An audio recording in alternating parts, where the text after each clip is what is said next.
So just before we fire it up and have a look at how it runs, how easy it starts, and then we do some little work with it so you can just see it actually operating. We'll just take a quick look at the controls. So we have on the side here, we've got what you would expect. We've got our fuel, about 145 pounds pre-mixed fuel. We've got our oil and here for our chainsaw oil, so that's fairly standard on any chainsaw. We've got our starter here. So what I'm going to do is just take you through what I've got. I've used it quite well. We'll try that in a minute. Very impressed. We've then got so we'll take a little look at what comes in the box, and then we'll have a look at it in use. Pump here to pump fuel through when we start it. We've got an on-off switch, so on the Stihl saws I use the choke and the on-off CC chainsaw one switch, and they're quite robust switches. On this one we've got a little switches to turn it on and off position. I just replaced the Stihl chainsaw.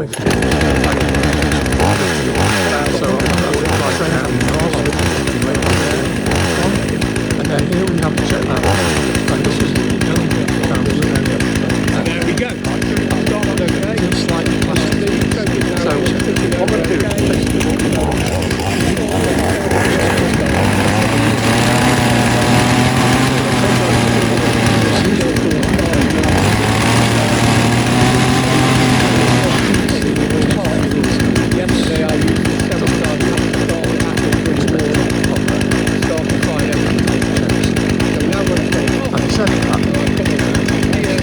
well-priced chainsaw, and you know, my Stihl saws, the choke and the cut-off switch are all in one, and they're quite robust, and I've never actually had one fail. They've seemed to last for years and years and years. So the current Stihl I've got I've had for about 20 years now.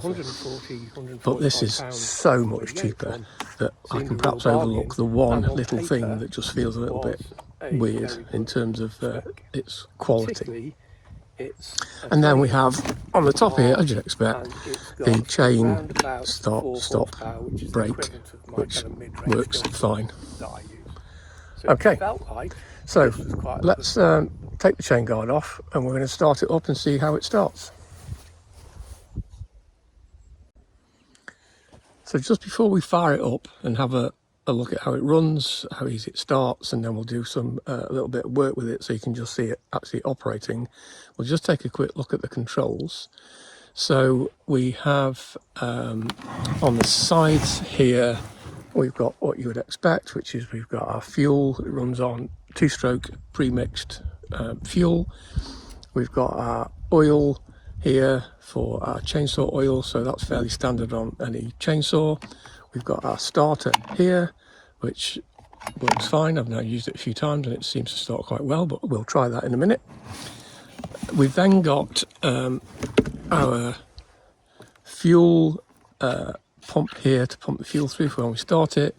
We've got an on-off switch. So on the Stihl saws I use the choke and the on-off cutout are all in one switch, and they're quite robust switches. On this one we've got a little switch here to turn it on and off position so that you can catch it with your thumb if you need to cut the chainsaw off quickly. So I found that a little bit strange having an off switch, but anyway, it's there and it works fine. And then here we have a choke, and this was the only bit I found a little bit it feels slightly plasticky. So we have our choke here. Hopefully you can see I can pull it out. It just doesn't feel high quality.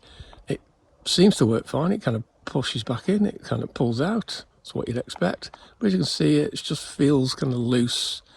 Doesn't feel the kind of quality I might expect of a different type of chainsaw.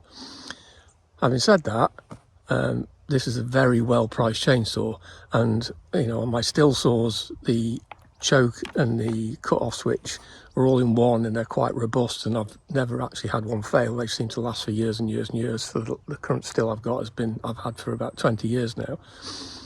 But this is so much cheaper that I can perhaps overlook the one little thing that just feels a little bit weird in terms of its quality.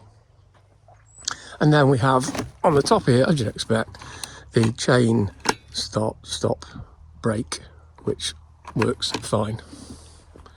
Okay, so let's take the chain guard off and we're going to start it up and see how it starts.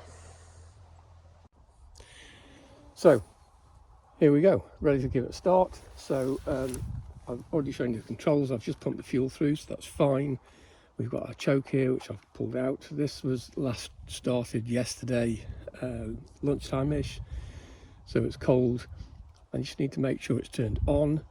I have found myself, because on other chainsaws I've used the choke and the cut-off switch are integrated, you can't have the choke open and the cut-off at the same time because one overrides the other because they're in one switch. On this chainsaw you can pull the choke out and still forget to turn the thing on. So I did that a few times yesterday. I've just got to get used to it, but it's now turned to on, so we'll see how we do in terms of firing up here. So choke is on, we've got fuel. That was a decent fire. I'm going to just push the choke in slightly.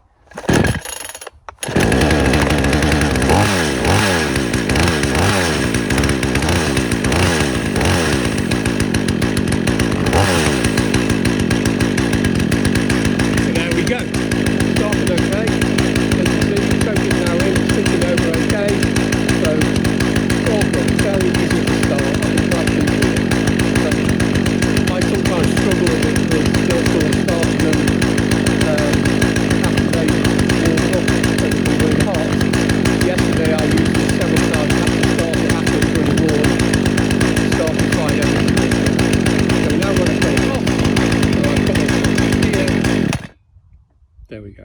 I'm just going to switch it back on so I don't forget and try and start it again without that turned on. So there we go, running. So let's see how it cuts.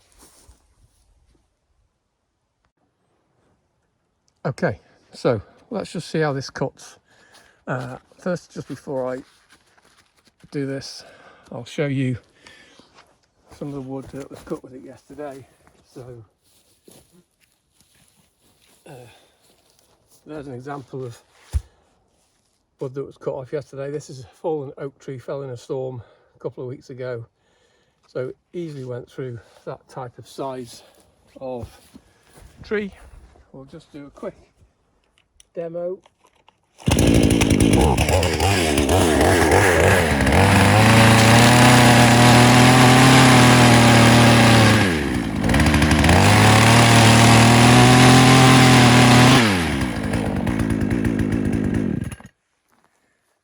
So as you can see, it makes very light work of anything really. Noting this is a pretty new chain. It was used for the first time yesterday for probably about 2 or 3 hours of cutting, so it's still quite a fresh chain. But easily went through this, easily goes through this. This is a really, really good chainsaw.